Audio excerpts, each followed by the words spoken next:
Znaš ti kako se postaje pravi šampion? Tako što izađeš na teren kad je najteže i pobediš.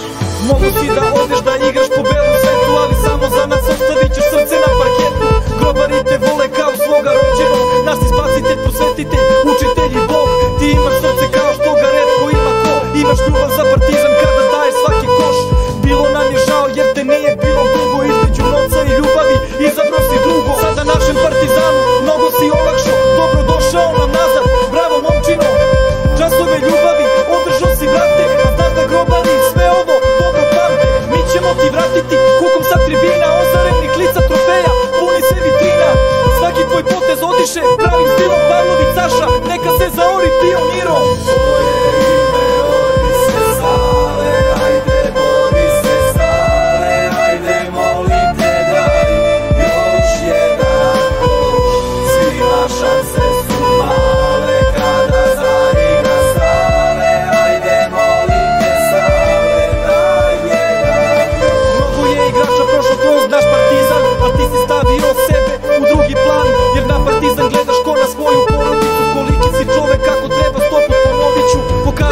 Da si pravi vođa na terenu, ove mlade momke vodit ćeš ka novom trofeju.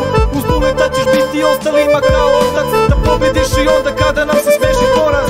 Tvoje iskustvo od značaja je presudno i što odlažeš svako zadovoljstvo trenutno. U pitanju je ljubav, sve drugo je nebitno, a mi ti želimo da opet budeš šampion sa svetinjom.